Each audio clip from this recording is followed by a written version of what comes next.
This week on the ASP, we're joined by Cloud CityCast to talk about the Studio Ghibli classic, My Neighbor Totoro. And some tangents, because that's, like our staple, I guess? Welcome, everybody, to the Animation Station Podcast, episode 94. My name is Josh. My name is Gavin. And today we're joined by our good friends over at Cloud CityCast to talk about My Neighbor Totoro. How's it going, guys? Awesome. Fantastic. Thanks for having us on the show yet again. Uh-huh. I should have introduced you better, but I didn't. So you guys want to introduce yourselves? Well, I'm Brittany. I'm Liam. And we're excited to be here because I love My Neighbor Totoro. She really does. It's probably one of her favorites. It's in the top Me too. 3, probably, Ghibli films for me. We do have it on Blu-ray and VHS because really that's the only way you should ever have movies these days. Yeah. So you guys just skipped the DVD? Well, usually the Blu-ray comes with the DVD. It's usually like the 2-pack combo. So it's like the combo pack, yeah. Blu-ray 3D, Blu-ray DVD, digital HD. That's how we warrant charging you $30 for a movie that came out in 1988. Well, where were you guys in 1994 when they released it on Laserdisc? Ooh, Brittany was still an itch in her dad's pants. No, I was 94. God, I was probably finishing up my master's at that point. I did not know this. Yeah, right. No, honestly, I remember you in my classes. I was the tenured professor that taught true. you everything you know. But this is like my third or fourth master's at that point because Gavin and I both completed our doctorates in 1912. Right. No, you know what? I think in 94, I don't know if I was super dialed into like any of the Ghibli movies at that point. I think I wasn't. Right. It was just like any anime stuff was basically the random stuff that was just rebroadcast on, ABC and Fox and whatever. I think Fox Right. would have because I think they had rights at some point. Yeah. One of their companies. And then Disney didn't get rights until like 2000s. So 2006. yeah. So I 2005, probably wouldn't something have like watched, which I think they put out films on Disney Channel before then. Yeah. Because I remember watching Kiki's when I was really young, but that was probably still like late 90s, early 2000s. Right. Yeah, no, honestly, I don't think any of these ones were really hit my radar. I think the first time I saw Totoro, like you saw the casing and what for it was like one of the girls that my friend dated had like a VHS copy of it. And I was like, that looks interesting. And then I never watched it. So her and I were not close. So I was not like, let's sit down and watch this movie you like. Yeah. Yeah. What about you guys? All right. Totoro, I just watched it for the first time. What? Yeah.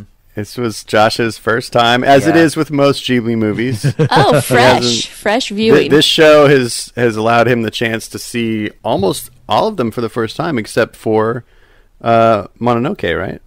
No, I hadn't seen Mononoke before. What was the one you? There was one going into the show. It was that you, Mononoke. That yeah, I you'd watched. seen that Yeah, once. I watched that one with Hannah. But then every other Ghibli show you've seen since then has been for the show, basically. Yep. So Nice. It's all been new. you owe your very own show a debt of gratitude. Thanks, show. Now, before we talk about Totoro, we do have some news because we didn't get to do any news on the last episode since it was pre-recorded. Right. So there's a lot of news that came out. So first off, Big Hero 6, the series, will premiere on Disney Channel on June 9th. Yay. So kind of pumped for that one. That's Love cool. Big Hero 6. Yeah. Then Netflix also announced some of the stuff they're going to be putting out in May. We've got the anime Mob Psycho 100 that comes out May 22nd. We get Season 3 of Trollhunters on May 25th. And then Disney Pixar's Coco comes out on May 29th on Netflix. Oh, cool. Wow. So if you don't own it, you'll be able to watch it on Netflix. If you don't own it, you're living your life wrong, but you can watch it on Netflix and earn some points back. Yes. No, I'm alright. Ah, I can live my life wrong. Your Pixar relationship needs to change its status one of these days. Right? Get it you get know, it you get know. it updated on the interwebs already. when they make good things, I'll watch it. So Trollhunters season 3, Gavin, you need to finish Trollhunters season 2. I do. I'm sadly behind on that one. Yeah, definitely. I was about to say, speaking of good things, Trollhunters would not be one of those for us. We are not. It's a good show. I think we finished season 1 because we put it on and then went and did a whole bunch of other things. So it was just like background noise. And by the time the season was over, we're like, oh, that one's over. We should probably turn this off and not waste energy. We wanted to love it because you guys have said great things. Yeah. I feel like Jared has said awesome. Everybody raves about it. So we're like, yeah, it's going to be a great show. We're so excited. And we watched it good probably for like the first 6 episodes, 7. And we love like Guillermo del Toro movies. You know what I mean? Oh, like, you do. I don't know. Oh, you liked Pacific Rim. That's like the only one I know. Stop being a turkey. But like he's a great director. Hellboy's one of like my favorite superhero films. Or comic book to superhero films. And then Anton Yelchin. I mean, like, how do you not go... I mean, rest in peace, but, like, how do you not want to watch what was ultimately his final performance? Like, that's great, but, I don't know. There was just something about it just wasn't quite as engaging as what I wanted it to be, and maybe the trolls it started strong. Are too goofy. Maybe I wanted them, like, a little bit more intimidating, but even, like, the villains just look like big plush dolls. So there was never a point where I'm like, he seems lethal. I'm like, he seems cuddly. So... Yeah, I can see how a lot of adult viewers would have a hard time finding that balance between the kid-friendly elements and things that might interest adults. How dare you call me an adult? It does kind of lean towards the kid audience a little more than most of the shows we would get into. Yeah. But for us, really, it was the second half of season 1 where it really kicked in once the second villain arrives. And... I loved the design work of the show, too. I thought it was great. I didn't find the plushiness that you found. Yeah, that could be it for me, too. I don't think I like the design work. Oh, no. Yeah, I don't think I like the animation style. It's a big seller for me. Gavin's going to go and delete your phone number. No, it's... I think maybe I miss 2D a lot, so I'm like, there's just too... Like, everything is 3D animated now. So I think I miss the 2D stuff, so... We feel you there. Yeah. Also, now I haven't really talked to Brittany about this, but we did get the new live-action casting for Kim Possible. Ooh, yeah, the live-action. So because we've got Sadie Stanley is going to be playing Kim, and then Sean. I don't even know how to pronounce his last name. Like Jim Brony. Jim Brony. Yeah, I think so. Jim Brony. And he's going to be Ron. So, what do you think about that casting? I'm excited for... I don't know the girl, so I don't know what she's been in yet. Yeah. But the boy has been in The Goldbergs, I think that's the show. And yeah, he's the kid in The Goldbergs, I love him. Like, his voice is so great because it's so different. Like, nobody has a voice like him. So, when you hear... He's done animated voiceover, Nobody has a voice like him and gets jobs in acting or radio. Yeah, that's true. And I can't take it. He's what has he done? You don't like his voice? No. Oh, I love it. And he might be on the worst show in television history. He's on what is that animated show that he's in? I don't like the show. Clarence, I think he's in that show. Yeah. He's in Clarence? Gross. Yeah, I hate that. It's not a good show. It's really obnoxious. But he's a voice in there, so he has done voiceover work, but this will be a live action. I think he'll be a great Ron Stoppable. He fits.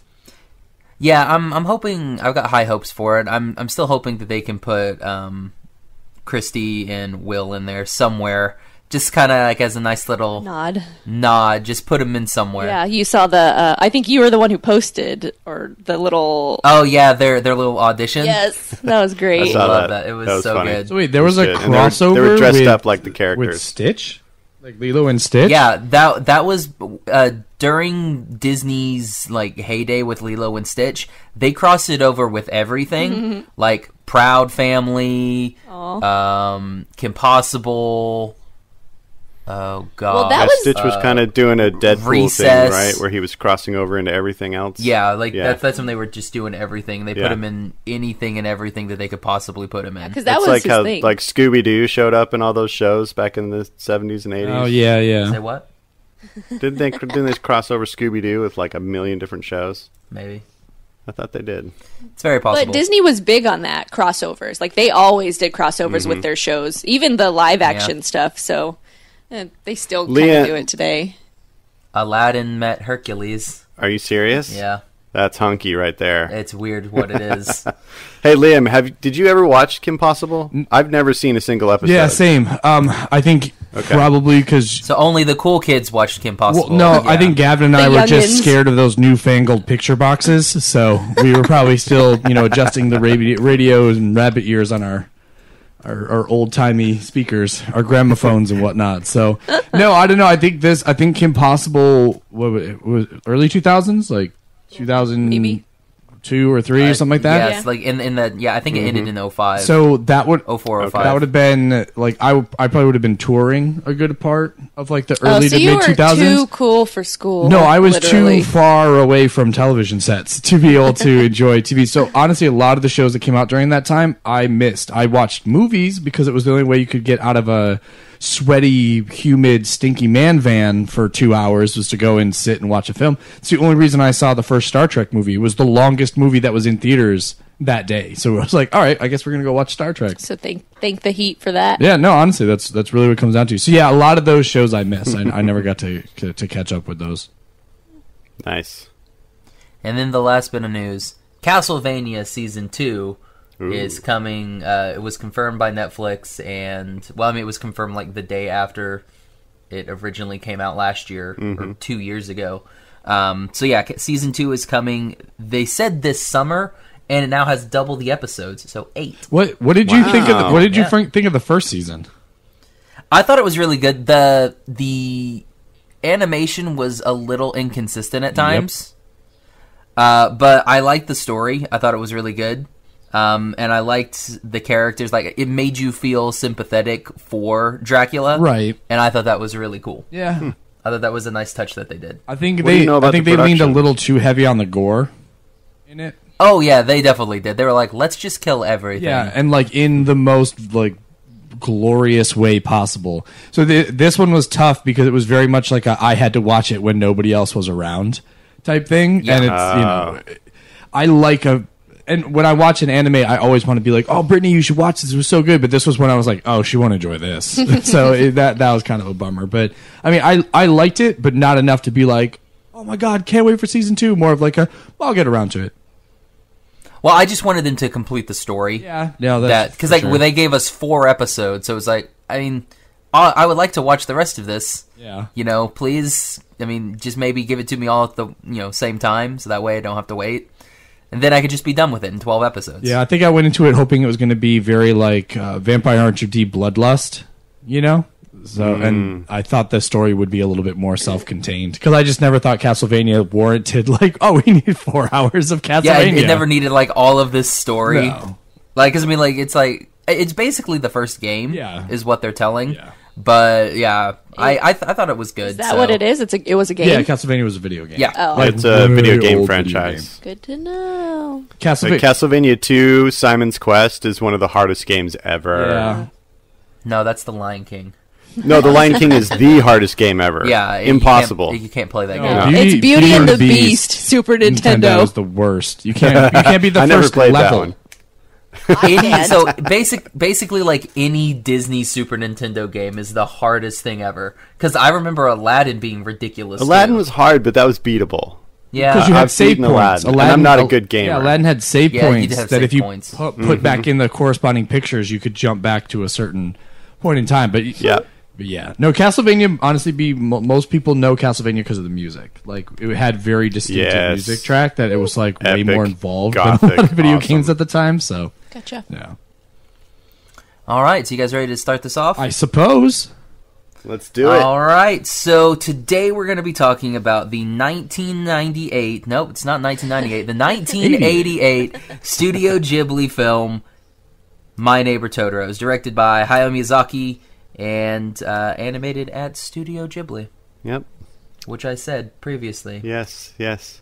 This is tied for their third film. Basically, off of we've talked about their history before, but based off the success of Nausicaa of the Valley of the Wind, they decided to start Studio Ghibli, and their first film was Castle in the Sky, and then they put out 2 films simultaneously. So this one, interestingly enough, premiered as a double bill with the saddest movie ever created, Grave of the Fireflies. Yep. And both of them are fantastic films in their own right. But pairing those two together, wow, what a roller coaster they put their audiences through. Crazy. I don't know if I would rather watch Grave of Fireflies first and then be hopefully cheered up by Totoro. I would say, or if Totoro would be totally ruined because of that. Oof. You know, I think I would want to watch Totoro first, and so then then watch the Grave of theater, Fireflies, like, wanting to, and then I could just go home and jump cry in front of a in bus. private. Yes, yes. Not a lot of repeat audiences to that double feature. Well, it wasn't. I can't imagine. It wasn't received well, like in theaters. Yeah. Definitely became a cult Because- classic. Yeah, it Right, box office because bombed. one of them's because they aired it on TV. Like once it hit like the TV network, A year later. Yeah, all of a sudden it like skyrocketed, and everybody was like, "What is this?" And it's probably because everybody went and saw Grave of Fireflies, and then immediately left the theater. Was like, "Well, I can't imagine this Totoro is going to be any better than that," and left. So Right. not that Grave of Fireflies isn't a great movie. It's just it's a downer. It's a downer. Yeah. Yeah, such a downer. it's not a family film, and that was the problem. Is that No, it has people a film in it. people I mean, it has a family. right? in it. I get that, You know, but they die, but it's a family movie. right. But I mean, Totoro was marketed, with kids in mind, and so you bring your kids, and then they show you Grave of Fireflies as well, and yeah, no, that could not have gone very well. See, what they needed to do is do like a movie within a movie, where like My Neighbor Totoro was like the fever dream of the two children. And like, so you watch all of My Neighbor Totoro, and it's got the fun theme song. You're like, this is great, and then it cuts back into Grave of Fireflies, and you're like, Sad. no, not this again. You're putting a damper on Totoro for me. Sorry. Stop. Nice. All right, so I guess let's before we go into like the story, what did you guys think of the cast? Because we have Dakota Fanning as Satsuki. Well, is that the one we all watched? Yeah, to make yeah. sure. We watched I the just Dakota said- Fanning one. Okay, cool. I mean, can you get the one from Streamline? Well, they could have watched the Japanese. Oh, okay. Yeah, so I didn't know if they watched the dub or the sub. So I just wanted to make sure we're on the same We page. pretty much always continue. We almost always watch the dubs because Brittany doesn't like to read her movies. She'll read the opening crawl of Star Wars, and that's about it. And then I'm asleep. Yeah, same. I So then we have Dakota Fanning as Satsuki. We have Elle Fanning as Mai. Tim Daly as the dad. Let's Tatsuo. see. Frank Welker as Voices. Totoro and Cat Yeah, Bus. Totoro and Cat Cat Bus. Ursula plays Granny, Yep. Pat have Carroll. Yeah. as Granny. and Jasmine and Mulan plays the mom. Leia Yep. Salonga. Salonga. Yeah. Oh yeah, that's right. Yeah, but Disney, once they got the voice cast rights to do a redub, used a lot of their canon of stars. So I thought this one was, personally, I think this is one of the better cast dubbings that they've done. I really don't have any issues with it. I don't either. I enjoy the cast. Yeah, no, I mean, there's not anything like for me. I can't think of anything that's What I think not was good with it. cool that played a really good part in creating a really natural feeling dynamic between all the actors is the fact that they actually used sisters to play sisters. Right. I can't think of another example where that's happened. And they do such a sweet, adorable, like realistic thing in their voice acting that is so true to the beautiful, realistic portrayal that Hayao Miyazaki and his team created in those two girls as they animated them. You just believe that two girls would, act and do and say the things that they do in this film. It looks like you're actually watching kids at play, and I really love it. So I think they're the centerpiece, and then everybody else just kind of falls in around them perfectly. Yeah, agreed. Did you guys get to watch any of the special features for this? I don't know how you guys watched this. No, Gavin took the I DVD away. took it out of the machine and drove away as soon as I could. I didn't want to risk Josh breaking my heart. Oh, right. No, we didn't really do any of that. I've watched them before, years ago. Do you guys have any cool insights about the extras? Just to touch on the sisters, it shows them doing their voice cast or their voiceover work, yeah. and It's really adorable to watch them because, I mean, we know what their ages are now. I mean, heck, the Fannings have been in, like, Twilight and Maleficent. Yeah. She's Aurora. Yeah. So, what's her, Elle? Elle was Fanning. Aurora. Yeah. Dakota hasn't done Since, a whole lot I recently, think, but she had done Twilight. movies like, what was it, Man on Fire? She had done The Runaways with Kristen I remember Stewart, when she was little and she had done, Man on Fire. no, well, not that one. With Brittany Murphy, like the more fun, upbeat movies. Oh, Uptown Girl? Uptown Girl. Yeah. I don't know. I enjoyed her. Nice, yeah. And then this I Am Sam sad movie or whatever it was called. Oh, That was yeah. really sad. Was it Summer of Sam? Summer of Sam. Yeah. Yeah. But How have you seen that? I don't know. Anyway, very random. So, but to watch them interact when they're doing their voiceover, they were just in the room together when they did like their playful voices over them screaming at like the Soot Sprite, screaming it in the house. It was really cute to watch. I'm like, well, obviously this works. Brilliant that Disney got sisters for this. It's like when they did the audio files for Boo in Monsters Inc., where they just followed the little girl around with a tape recorder and just like taped her nice. being her all day and then just inserted that into the film. Smart. That's cool. So Josh, what did you think about the voice acting? I thought it was good. I mean, it wasn't any. I mean, I've heard worse Ghibli dubs before that Mononoke. Disney has done.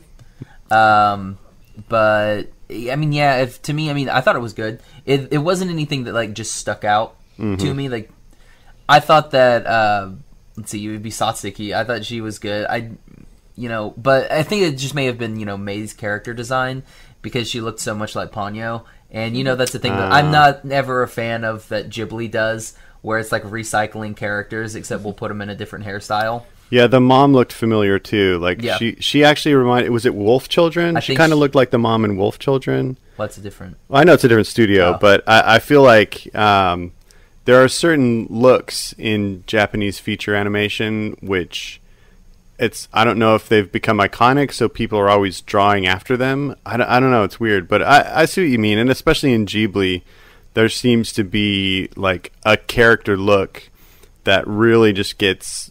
Like they have this kind of center lane and they don't vary away from it a whole lot, maybe hair color or hairstyle, but like the general face and body type is the same. Yeah, because like movie after Granny, movie after and movie. I'm like, I've seen Granny in like every Miyazaki film. It's like they have a certain style of drawing an old lady, so they just keep doing that.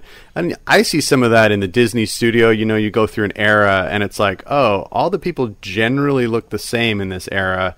They've got different costumes or whatever, but I think that just comes from having a small group of artists, working on these films, one after another, and they kind of develop a style for what they do, and it maybe doesn't have the level of variety that we would all want, but because the way they animate is so fluid and beautiful that I can forgive a little bit of a lack of great and unique character design. Because, like, for me, when I think about it, because, like, if I look at the Ghibli films and then I look at the stuff from, like, Mamoru Hosoda, like, all of his characters, they have the same aesthetic, but none of them ever look the same. Right. They all look like they belong in one of his movies, like, in the same world. It's just...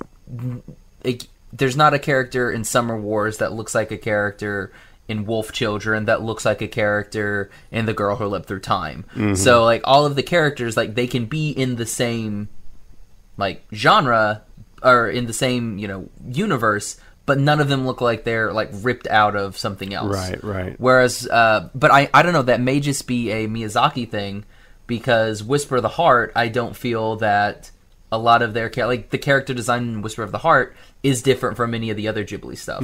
So I think that may be a reason why I like Whisper of the Heart, why it's pretty high up there for me. Right. Is because there is such a difference. But you can look at like even for Yoshiro Natao, like I love Trigun, easily my favorite anime of all time. But if you watch Gungrave, you're like, oh, that's Brandon Heat is basically Vash the Stampede, just with dark hair. Like you definitely have certain artists or certain studios that are like what Gavin was saying, even with like the Disney era, where you're like whether it's your main characters or your background characters, you're gonna have some consistency. So I mean, I could definitely see that, and I think maybe that's why certain movies like Princess Mononoke maybe sticks out, because the character designs did start to feel a little bit different, because I think they wanted to have a more adult approach to the stylings of that particular movie. But yeah, like you look at, you know, like their earlier stuff, like the late 80s, early 90s stuff, like yeah, I'm with you, Josh. There's definitely oh, this is just, she has brown hair instead of red hair. Oh, she's wearing pants instead of a dress. Like, yeah, there's definitely a consistency. I think I like that, though. For some people, I think it would be a turn off. Like, they're just recycling characters. For me, I'm watching a Studio Ghibli film. Yeah, it's that familiarity. I enjoy it. Yeah, it's almost like watching the next Wes Anderson film. It's like all the same actors, just in a new story. And sometimes that's comforting. You know, you got those directors who have their like group of actors that they reuse over and over. And it's kind of cool sometimes to see, oh, look, we're all in a new film telling you a different story together this time. Oh, Bill Murray's back. Okay. Exactly. I can go either way on it, you know. And like I said, the quality of animation and storytelling for me overrides that small criticism. So, see, I'm okay. So I'm gonna say, you know, do my fun little devil's advocate. So I'm gonna say what I liked about it, and then like the parts that I didn't really, you know, anything. The voice acting was really good. I really liked the voice acting. I like Satsuki. She was probably the best part of that whole entire movie for me. The music was good. Other than that, like when you're saying the animation is fantastic, what was the good part of the animation in this? Like, what was anything that like nothing in this was like, oh my gosh, like stuck out at me. It's all pretty much the same for me, at least. Okay. Like nothing really like jumped out, and I was like, oh my gosh, a miraculous marvel of animation or anything. Yeah, no, like it's not a hugely like visually stunning thing, you know, like some of the other animated films we've seen. You know, there's no like Prince of Egypt parting the Red Sea moment, you know, where it's just this epic visual thing. I think the one kind of thing that's close to that is in the middle of the night when they raise the trees up and it creates this giant towering tree over the house. Yeah, that's pretty spectacular. But what I'm talking about is the characters, especially the girls, are animated so well that they just seem natural. They just, when they're at play, they move like little kids move. And, you know, the way that they interact with the world, and, you know, the expressions on their faces when they see something simple, but it's magical to them. It's just an acorn, you know, all of those things, those real subtleties. And that's what I like about Ghibli is they animate the subtleties so well. And that's what I'm talking about, really. You know, it wasn't, you know, anything that was, you know, so breathtaking visually that, you know, you would never forget it. It's just that they all moved so well, they all interacted with each other so well, and they interacted with their environment so well. And to me, that's the hallmark of top-notch animation. You know, everything felt like it was actually in the world that it was supposed to be in, you know, actually rooted to the ground, interacting with the trees and plants around it, or whatever scene they're in, and, you know, just feels like it exists. You know, it was all believable. So that's really what I mean by that. And really it's mostly about the girls, because it all focuses around them. And, you know, the storytelling combined with the animation just made it all so real to me. And that's really what I love most about this movie. And, you know, then you get to, you know, the fantasy elements, and I liked the way that they animated those as well.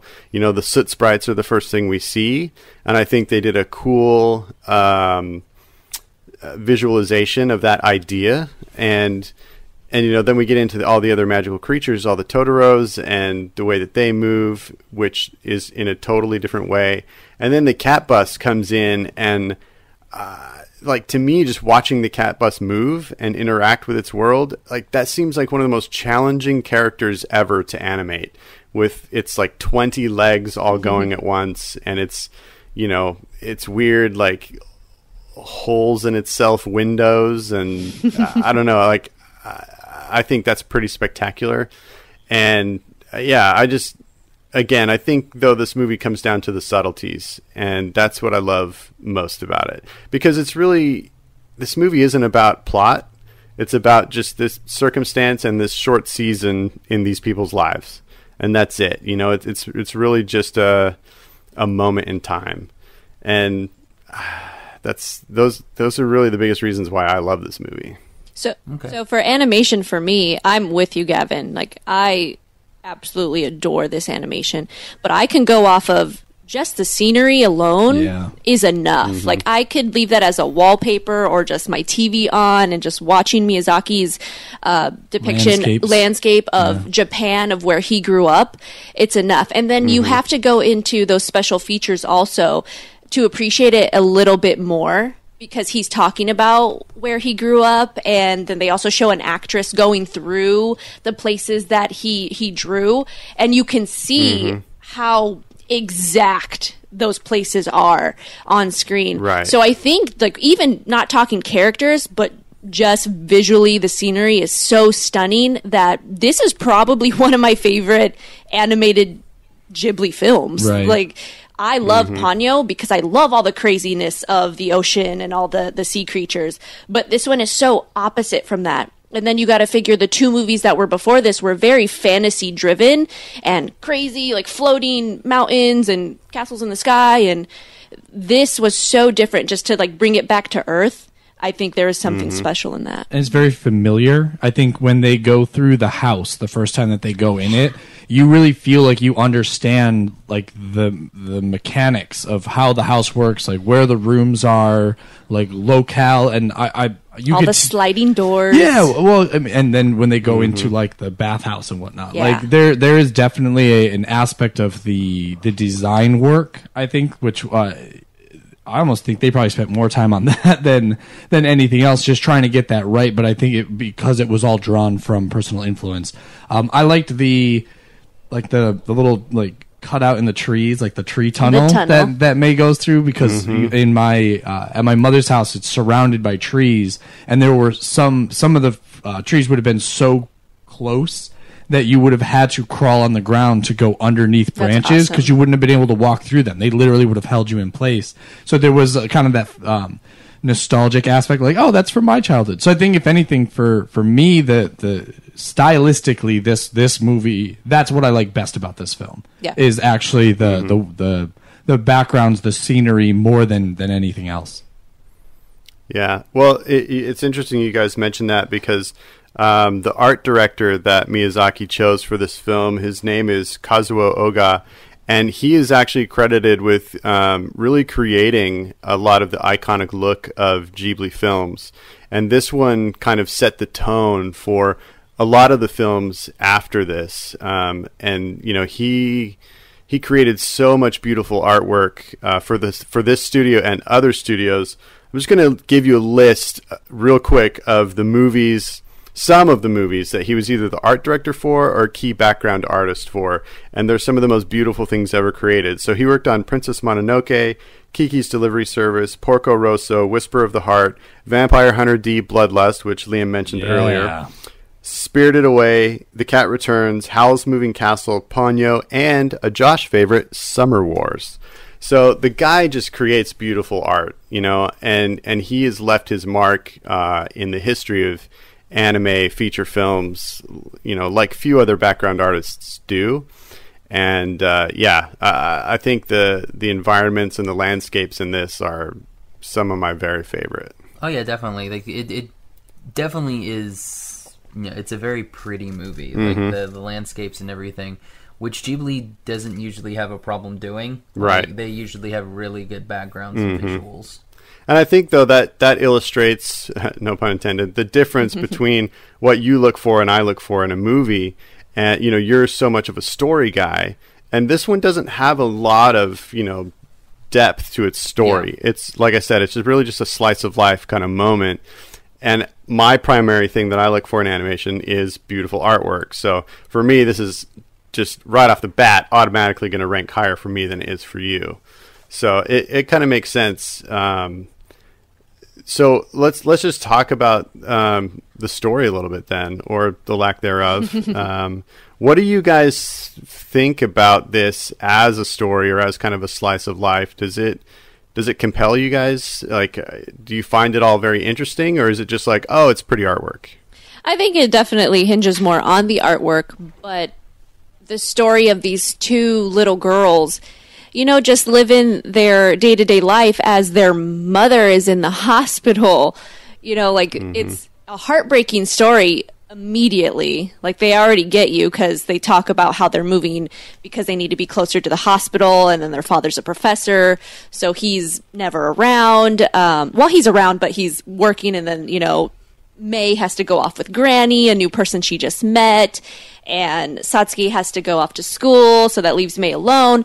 But this really small part of their lives that they're showing, you feel for them so much because they're just, little girls who are trying to let their everyday life go on, knowing that their mother is in the hospital. Like, that is so sad to me. And then I really wish I didn't read that story. Yes, somebody's like fan fiction or whatever. They were trying to tie it to like a real life, like it was like a real life, not urban legend, but like a story where like a girl went missing, and they were trying to say that like that real life story was the basis for this. So it's supposed to be that like the two little girls were actually kidnapped and killed.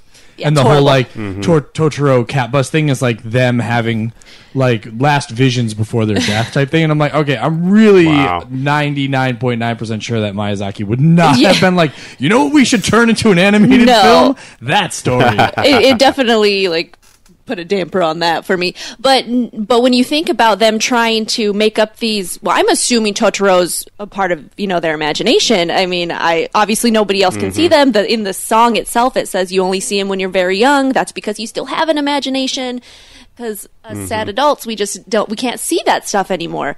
So I love that it's their, their lives trying to fill in those pieces with something that, will make them whole again. And with that, it's Totoro, it's the mini Totoros, it's a cat bus, it's hearing that their mother can't come home because she's sick, or that at least they think she's really sick. So then, May is lost, and then Satsuki calls on Totoro to help. So I don't know. It's them coping with the situation they're in. So it's a sweet, sad story for the little bit of story that we do get. Yeah, no, it's the theory is that Totoro is actually the god of death, and that he is shepherding them to the other side. Like Cat Bus is basically like the ferry that takes you across the river of the dead. Horrible. Yeah. Wow. Yeah, so I don't believe it just because there's never a point where the little girls have like pennies in their eyes. So I mean, come on. No. With this one, like I said, stylistically, I think the scenery for this one is beautiful. Story wise, after the first time I watched this one and maybe Tales of Earthsea are the two that I tune out the quickest. Like after the intro song, I will pull out my phone and start looking for other things to do. I will still sit there so I can look up, like listen to the music and look up and watch the sceneries every now and again. But this story is not one that draws me in. And I remember very early on hearing that this was like, oh, this is like Winnie the Pooh for Japanese kids. I was like, no, Winnie the Pooh is Winnie the Pooh for Japanese kids, because Winnie the Pooh is one of the greatest stories of all time. It's a story of a man named Brady. Yeah. That's hilarious. Well, you guys talked about something that kind of hits on the way that I sometimes interpret this story. I almost feel like all of the fantasy elements in this movie are a psychological defense mechanisms that the kids are creating in their heads. I don't think the mother is ultimately okay. I feel like they're almost having a break from reality. And, like the big indicator of that to me is that event that happens in the middle of the night when they're trying to grow the trees from the acorns. And they see the Totoro and the two little Totoros doing a little dance around it. And they go out and help them. And they raise up this giant, enormous, fantastic tree.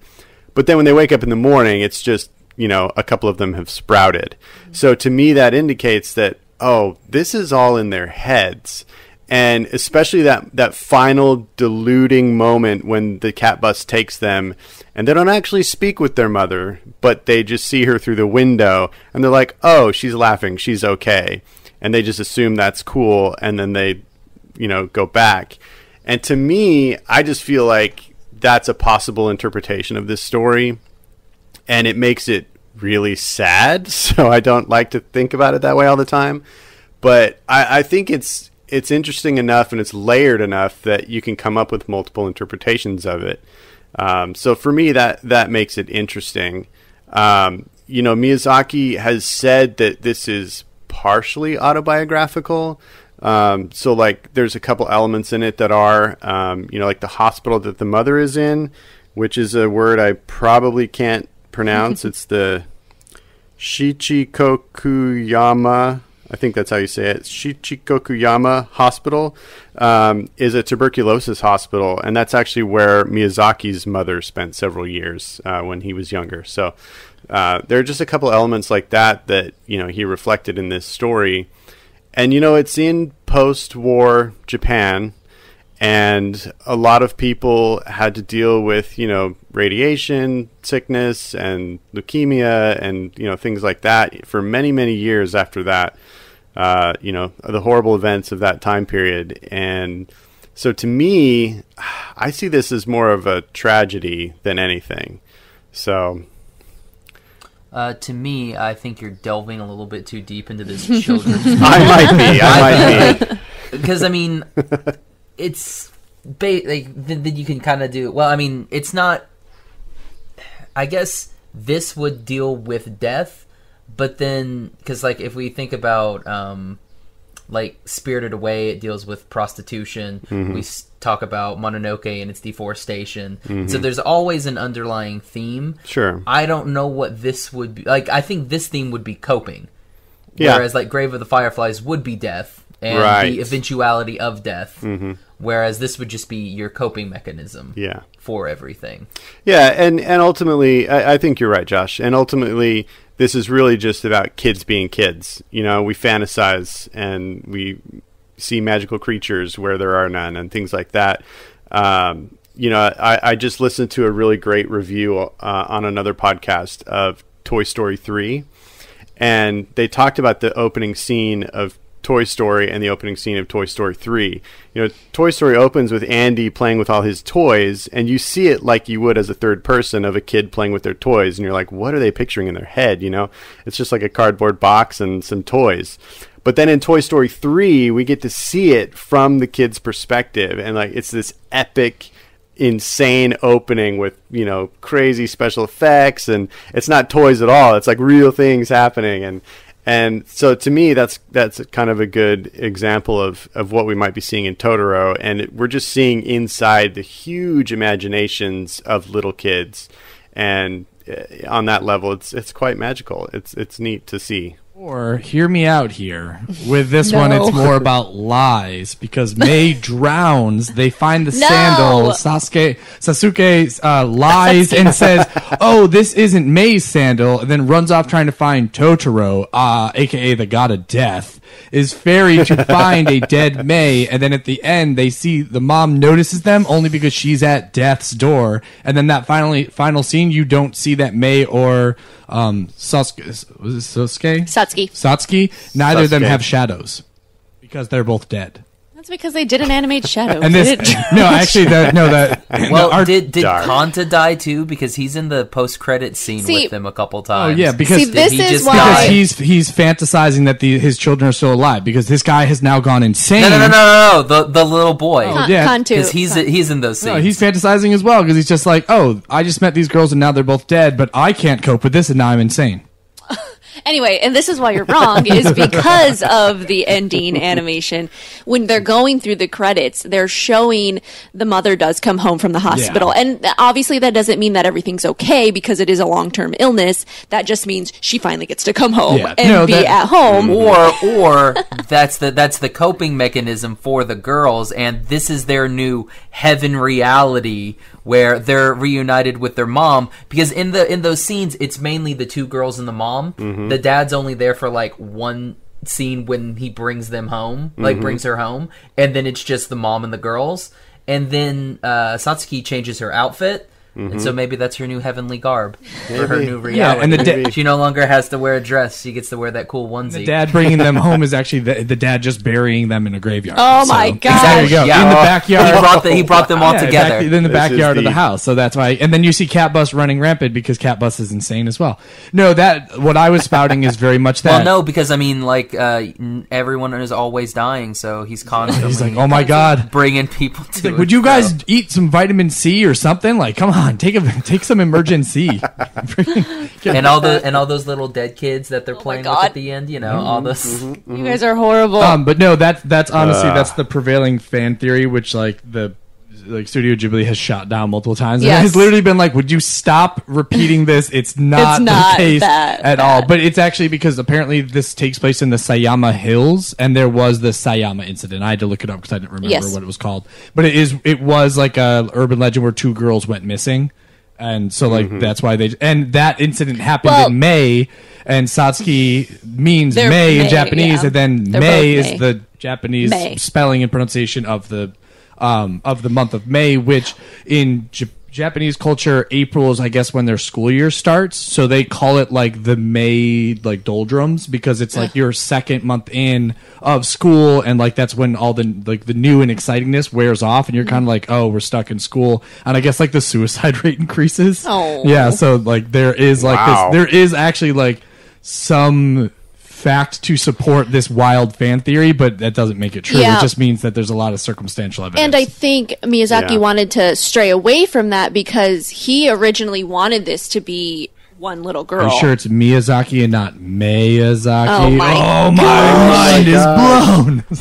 The layers are endless. Anyway, it was originally going to be just Satsuki, or maybe just May. Yeah. And it took 15 years to write this story, to finally get it out. It took him 15 years, and he realized, nope, she needs a friend. And probably coming off of all these stories, he just made it even more real, putting another girl in there. But who knows? Maybe it was after hearing stories like that. I mean, that makes sense that it was only one girl, because in the photo, in the poster for it, it's Totoro but it's May wearing Satsuki's dress, but it's May with her pigtails. Yeah. But it's an older May.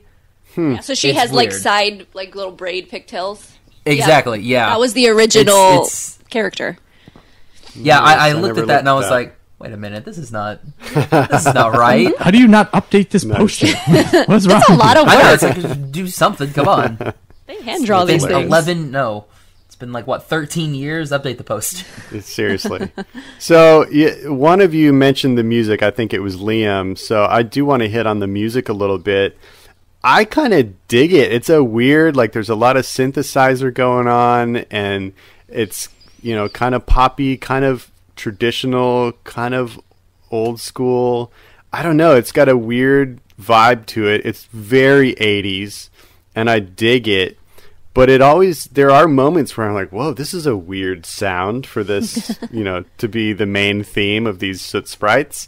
What do you guys, what's your take on the music? Yeah. Well, that's literally, they're using the modulator on the side of their Casio keyboard. So they hit 3 notes and this way. So they're just modulating it a half step up and half step down. I thought that was fun because you can't really tie that to anything else. I only see that as a soot sprite noise. I mean, you could tie it to Thor Ragnarok now because Thor Ragnarok just came out. No, it's true though. You're right. Yeah, I only see that as a soot sprite sound, but the music is beautiful. I think, and that's the fun thing about the Ghibli films is they don't have to have 10 songs throughout the film that is constantly changing. It's basically just the one song. And they do a lot of return to theme, and I think that's because they want to build the familiarity. They do it so much in Ponyo as well. You know what I mean? You very much have certain sequence of notes that you identify with a particular character, typically with the lead character. So I think they utilize that a lot. The freaking Totoro song is sung by well, that's the Sasuke's mom in Ponyo, where she says the one that the happy as can be. She actually sings that line from the Totoro song. Yeah, they're good with Easter eggs also, just like Disney is. I feel like Ponyo was kind of a repeat of this soundtrack. Yes. Like the Ponyo song is very much like the Totoro song. And my God, I don't know. When I saw Ponyo, I was like, wait, they've already done this soundtrack. It's called Totoro. Yeah, it's the same. Was a composer? Or Yeah. He's done pretty much all of the Ghibli films, so makes sense. He just sits around his Casio going, now these two notes. Hey, he seems like a cool guy. I like the opening number and the opening sequence. It kind of reminds me of the opening of Robin Hood, where it's just kind of a little side-scrolling thing, and you just get to hear the song and see a couple of the characters walk through. I kind of like that because it's different. Exactly. See, but that is it's genius for a composer to do that, because you will always identify hearing certain notes with that particular film. And Brittany and I are huge Marvel fans, and everybody always complains about like Marvel soundtracks not being as memorable, because like if you think of the Batman theme, like everybody knows the Batman theme. You could have never seen Batman your entire life and you would still know the Batman theme, because bats will sing it in the cave that you live in. Like there are definitely certain soundtracks, but like even right now, like everybody knows the Avengers theme because you've heard it a billion times with all the trailers and the TV spots. So it's like a good composer knows how to continue to repeat that so that it is ingrained in your memory, so that when you think of those notes or you think of that film, there's always the correlation. Right. Why I'm not a famous musician, I never figured that out. Figure it out. Figure it out, Liam. Figure it out. What about you, Josh? Did you notice the music in this? Just the theme that was throughout the whole entire movie. I like that. Did you I like it the when they do that. instrumentation? I'm not a fan of like the 38,000 songs. That's not my cup of tea. Right. Except for Your Name, which has 38,000 songs, but they're all great. I mean, honestly, Your Name only has like 5 songs in it. Well, and they repeat the songs a couple times. There's some repeats. You're right. Yeah, like you have the one the Zin Zin Zin, which is in the middle. But then you have, it's like the orchestra, like the orchestral theme is throughout. Yeah, it's pretty similar throughout. Yeah, I agree with that. I was just thinking one time that it doesn't work is Top Gun, where they just keep saying "Take My Breath Away" and "Danger Zone" like on repeat the entire time. And that's different. That's the actual song. Like I literally, that's Whisper of the Heart too, because it's just Country Roads, and it's a different rendition of Country Roads each time, and that's all that movie is. Yeah, like it starts off with Country Road, and I think it's Madonna that sings it. It's really weird, and then you're like, okay, sure, why not?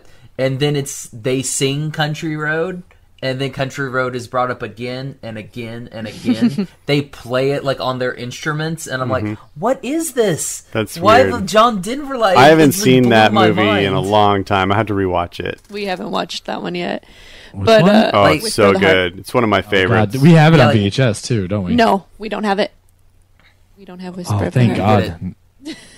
I want to see it. Like, it's like when I first watched it, because I was watching it for Cat Returns. Because I wanted to have like the both in there, so I was watching it and I was like, "Wait, did Disney just go and just throw a John Denver song in here just to throw a John Denver song in here? Was it too like? Are they trying to like westernize it? And then like that is the whole entire theme? Like Country Road is the theme of the movie?" And I was like, "Oh, I guess not.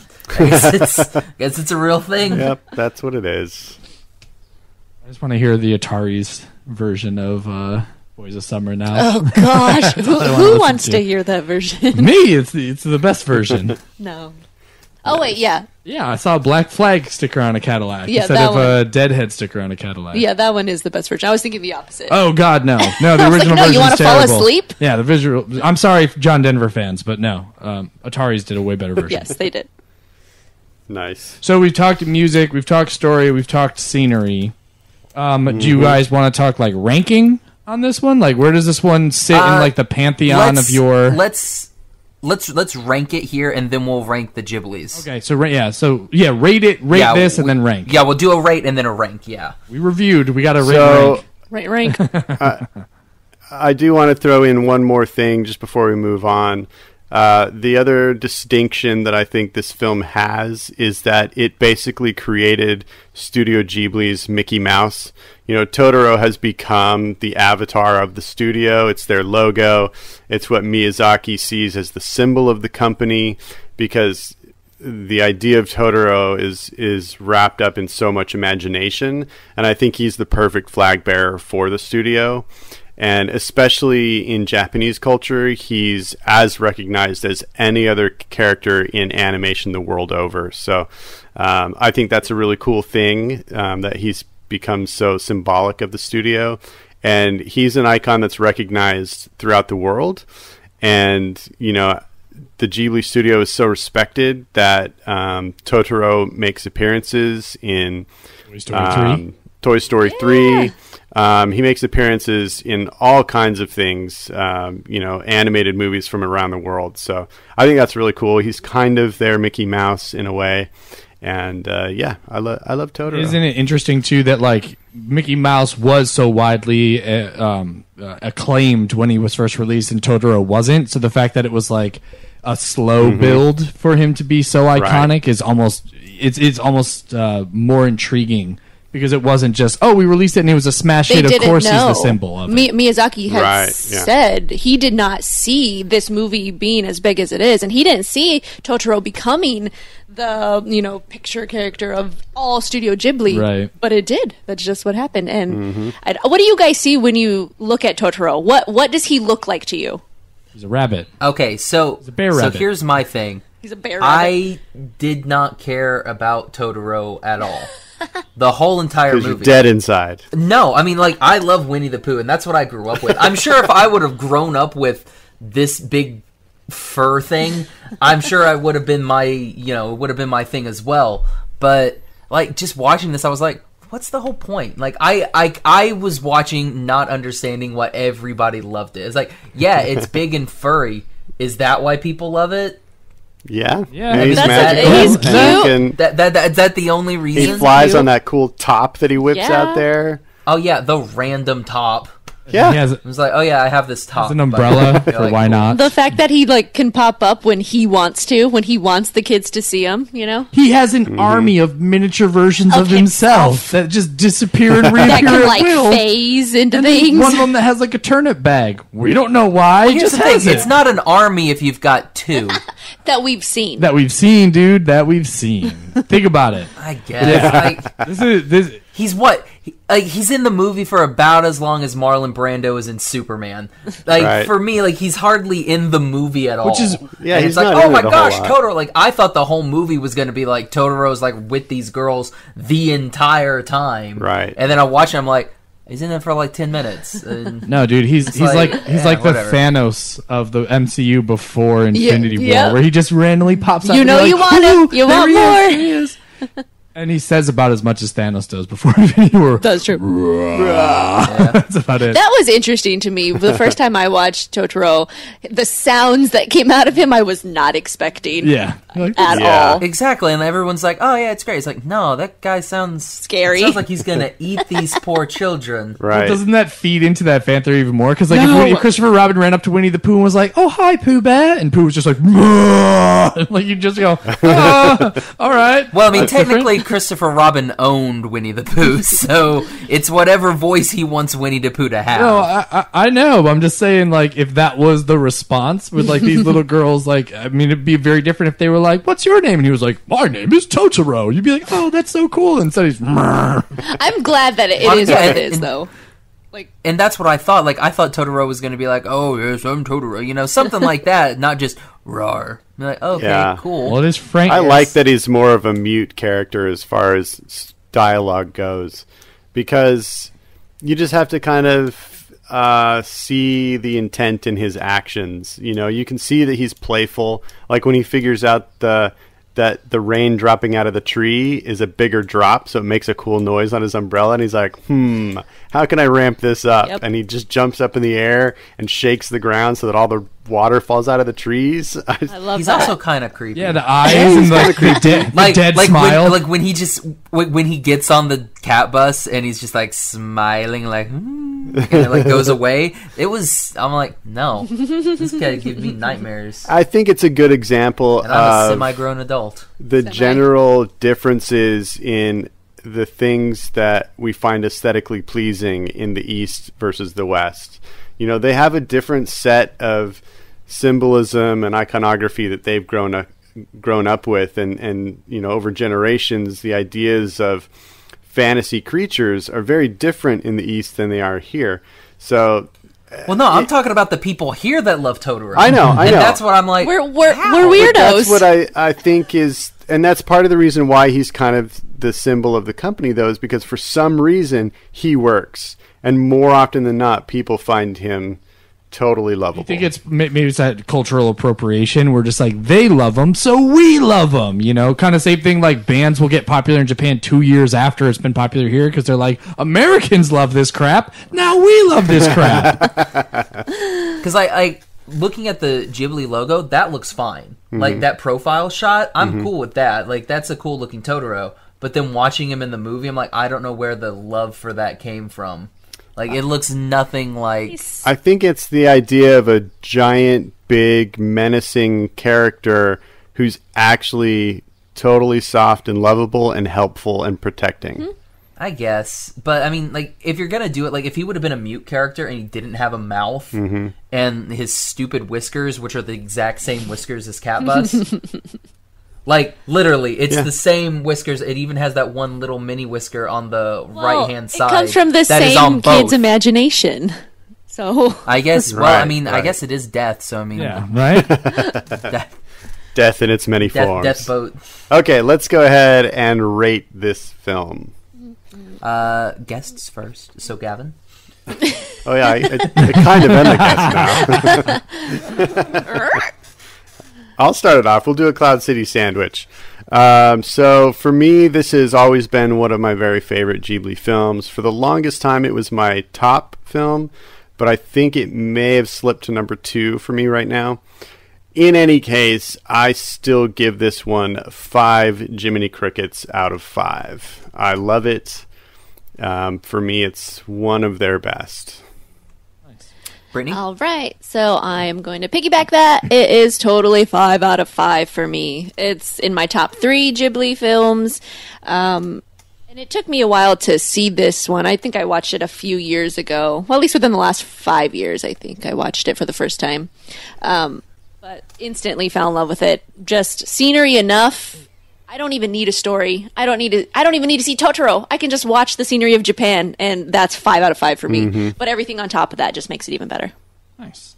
I'm going to go with a 4 clouds on this one because it does not sit in my top 3 with Studio Ghibli. But I love the scenery. I like the music. The characters are okay. Totoro's a lot of fun, but I think the morbid side of me kind of likes the whole God of Death idea behind it because it does elevate the theme. Who did I marry? Oh, I know. But I like the wheels within wheels storytelling. You know, I like when there's more going on than what it seems. So, like, Josh, you kind of hinted at it earlier, like, we're adults trying to force too much into, like, what is a kid's... ideally, it's a kid's story of just, like, here's 2 kids that are bored playing and imagines a giant bear, rabbit, cat thing and a cat bus, and that's how they cope. So I mean, like, yeah, on the surface that's probably what it is, but I like the well, that's levels. your imagination. Yeah, so that's where you take it. Yeah, my that's imagination cool. takes it in a totally terrible direction. So yeah, long-winded answer. Yeah, I'd give it 4, but it would probably still sit in, like, in my top 5. It's probably like 4 or 5, just right outside the top 3. Josh? He was going to give it like a 1, and now he feels like a dummy. Come on. Well, I was going to give it a 2. It's your opinion. It's valid. It's you wrong, but it's valid. If you think it's a 3.5, that's okay. No, I don't use points. I'm not a busta. I'll round it up to a 4 then. You're not a busta, but you add like 5 in one. I'm about to say, he's like, well, my number 1's actually a 17-way tie. Let me tell you why. Well, yeah, that's not a point system. I'm not using halves or decimals. No, couldn't leave them out. It's awarding first prize to every movie you've ever seen. Yeah, good balance, Josh. No, but really, like, how low would this one rate for you? God, I didn't care for the story. Visually, it was all right. Still not visually the best Ghibli movie I've seen. If we're talking landscapes, I like the cityscapes in something like Where the Wind not Wind Rises. What's the name of that stupid movie? Whisper the Heart. I like the cityscapes in that. John one Denver better. Returns. Oh yeah, my neighbor John Denver.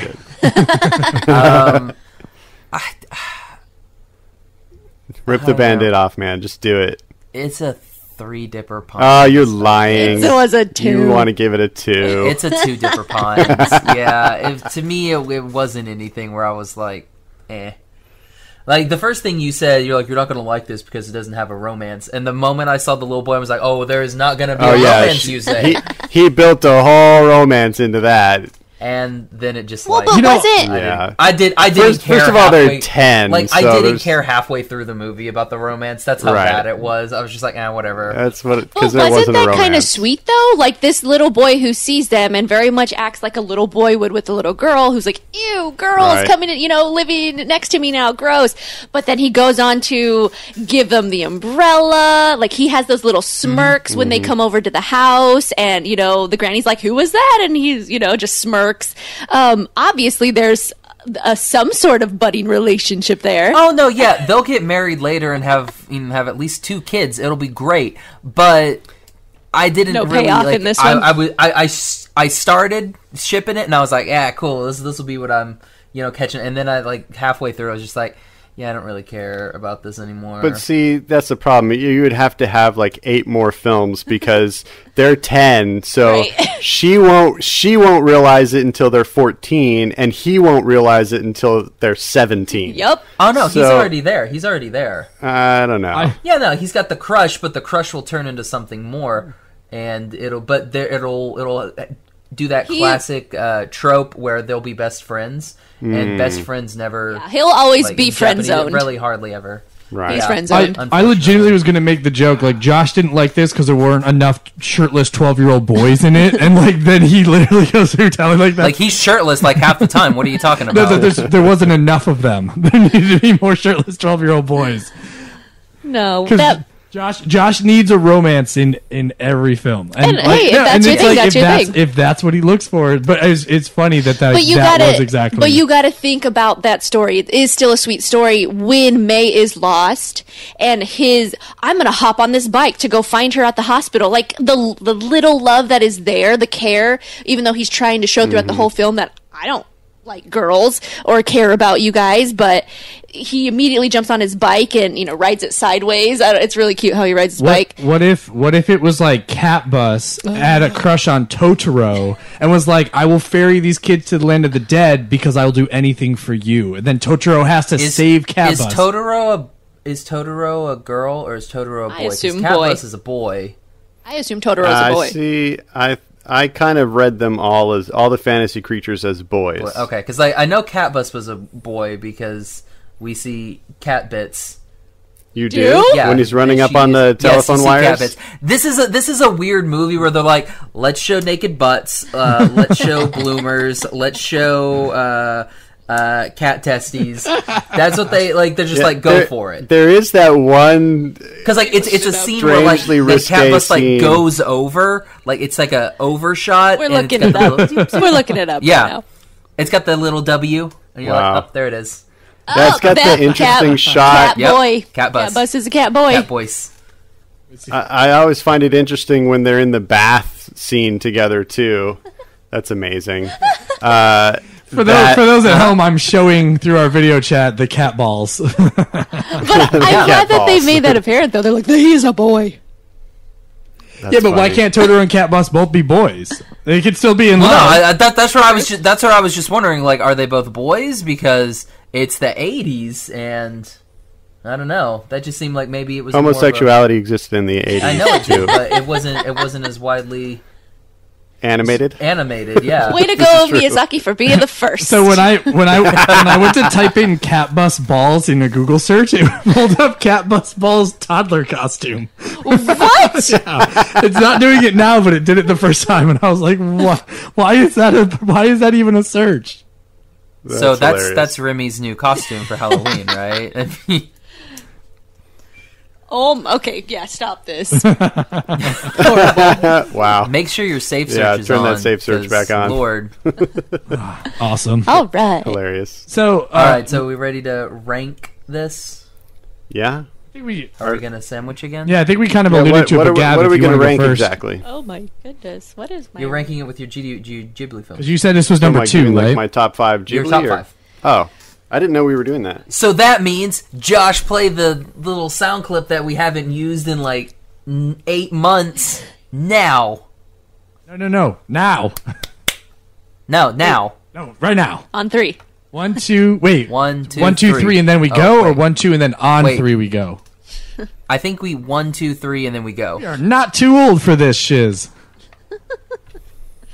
And now, for another top 5. All right, Gavin, so what you got? Hank, give me a minute. I did not know we were doing this. Oh, Nobody okay, told me we were I doing guess this. Gavin's, going to be a buster. So, I'm not a Liam, buster. what you You're got? a buster for not I telling love me. that. I love that Busta is like your. Old...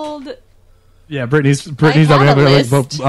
Okay, so. Oh, is that what we're doing? We're just gonna wait. Let's wait. So let's just take a minute. No, because I can do mine pretty easily because It can be off the top of my head. Well, no, because with Studio Ghibli, I feel like there are a lot of movies that are like the high ranking ones for me, and then there's ones that I'm kind of like I almost never choose to watch that particular movie, you know what I mean?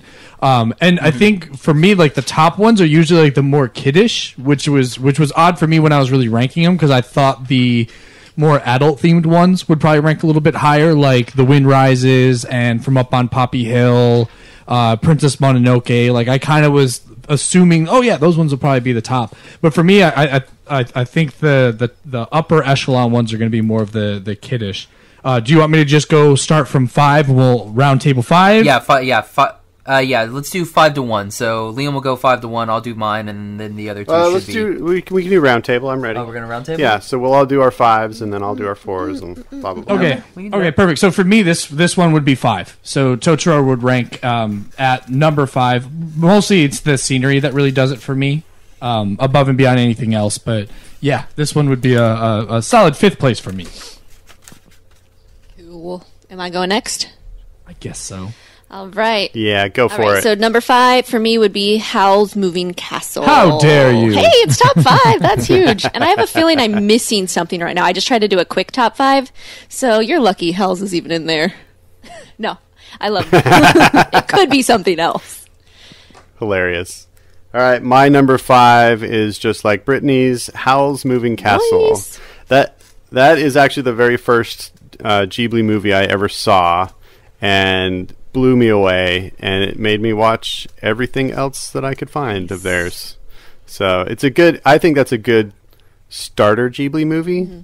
Like, it really did the trick for me, and I can see how it kind of gives you a little bit of everything that's great about Ghibli. All kinds of fantasy, all kinds of adventure, but some heart and some good storytelling, some weird characters.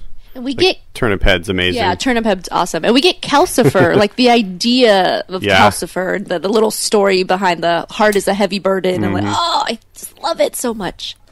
Okay. Yeah. All right, Josh. My number 5 is going to be Castle in the Sky. Nice.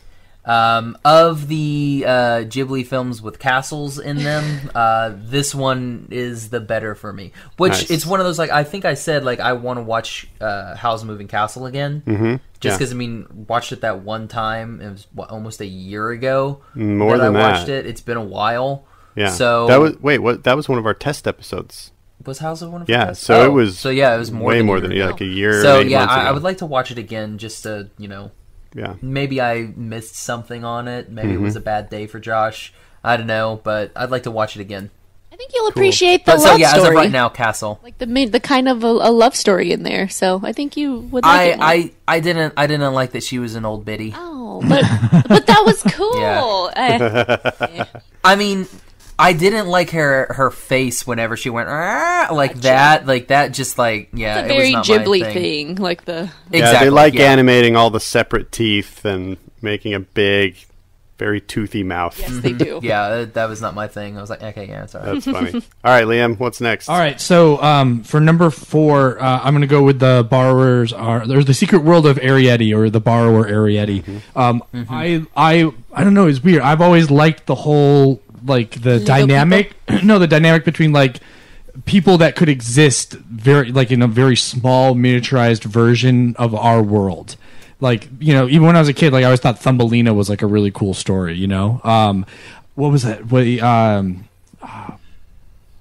Rainforest movie. What is that one called? Ferngully. Thank you. I was like, I love Ferngully. Like I always thought that was such a fun movie when I was a kid, and maybe that's why like I've always enjoyed Ant-Man as a character, like a person that can dive between both worlds. And then once he could go giant size, I was like, oh, but I like when you were small. Giant are weird. But that, I don't know, I kind of I dug that movie, and I thought that it was a very well animated film. The dynamic between the family members was fantastic. The really creepy like Woodson Savage kid was a lot of fun. I really liked him. Yeah. And it kind of has like a bittersweet ending. So I don't know. I like. Yeah, him. I don't like that the two of them never got together. That kind of hurt me inside. Big surprise. Yeah, like we're seeing a theme here. The eldest daughter from Good Luck Charlie and the eldest son from Wizards of Waverly Place never got together. Recycled character or actors. Disney, hey, Disney canon. This is true. And the dad is somebody. Isn't Will Arnett the dad? It might be. Yeah, heck yeah. That was a good one. Now he's Batman all the time. Nice. BMO. Okay, number 4, Kiki's Delivery Service. And the reason this one is in top 5 because that was the first Ghibli movie I've ever seen. So I love Kiki's. Anything with a witch I enjoy. Gigi is so fun. And who's the voice actor for Gigi? Oh, it's such a random voice, but it works. No. I can't even think of his name. I'll look it up. I love everything about it. The scenery in that one. That's kind of my go-to with Studio Ghibli. If it looks gorgeous, I'm sold. And every single Ghibli film is gorgeous. And Kiki is one on the waterfront. You'll see with my number 1. I love anything that has to do with water. So that's my go-to. Nice. Sweet. Well, I have a guess that my number 1 or my number 4 is maybe your number 1. So my number 4 is Ponyo. Yep. And I love it. You know, I feel like it is such a wonderful, just imaginative, amazing movie. I used to imagine what it would be like if my house filled up with water and I could swim through it.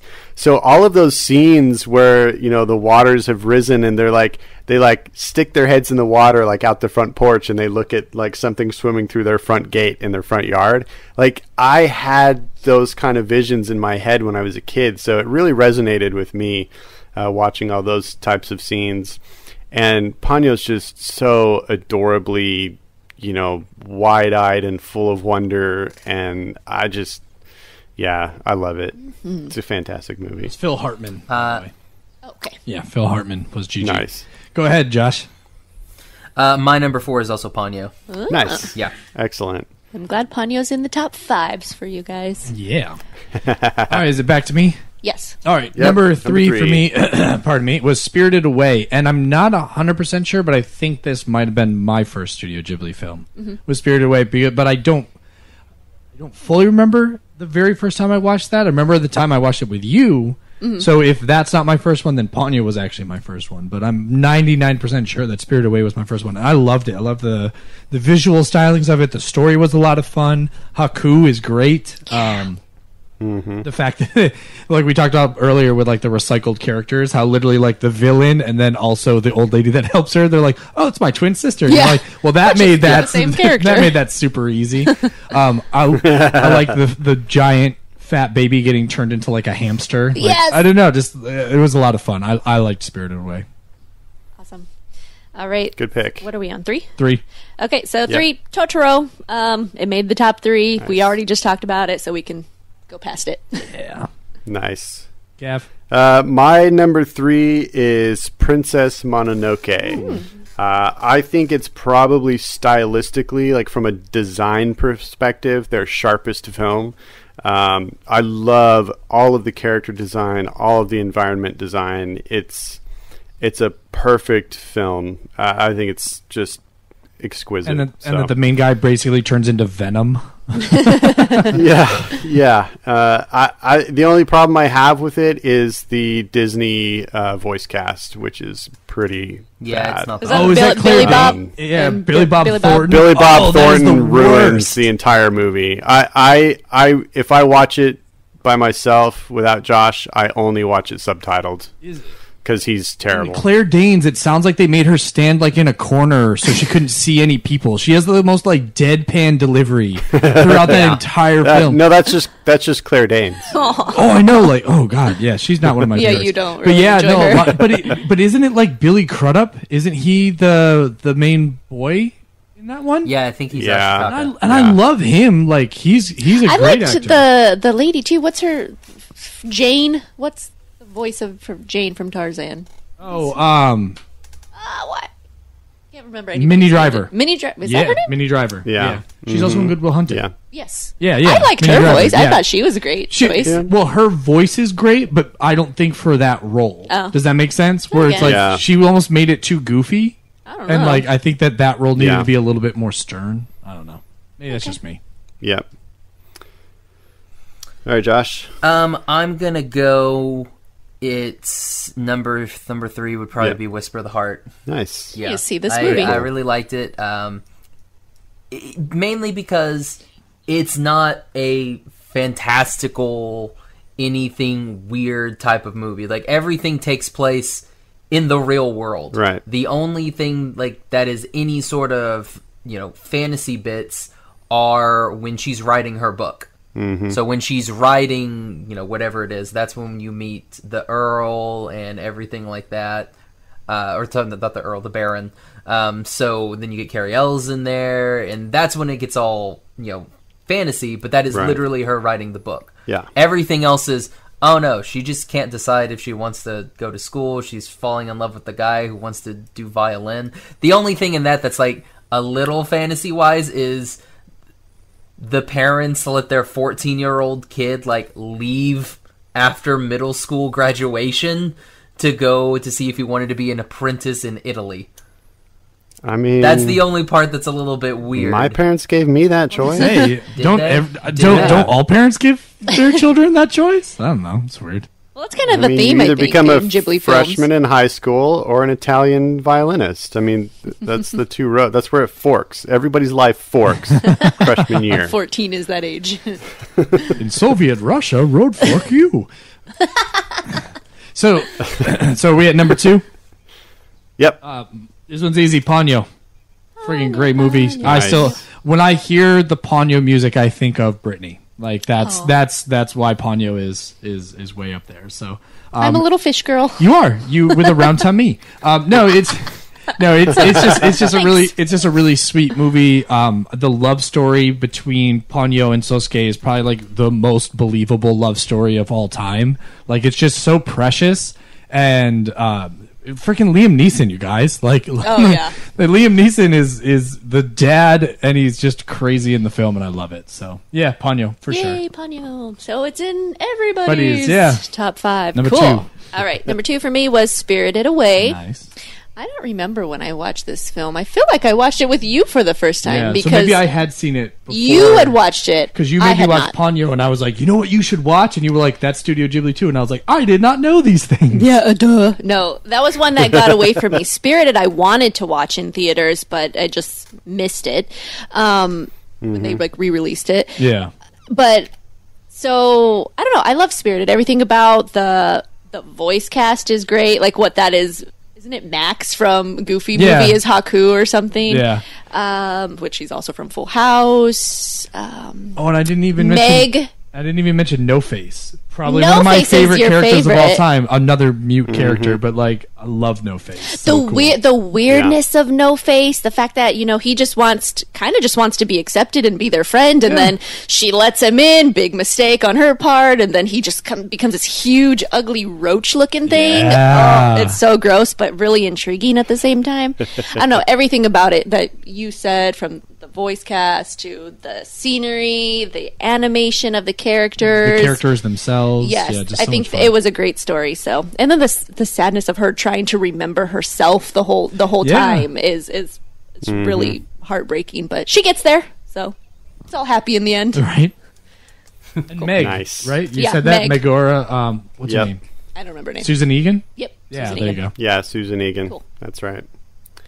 All right, my number 2 is tonight's topic, My Neighbor Totoro. So we've already said many, many things about it. So Josh, you're up.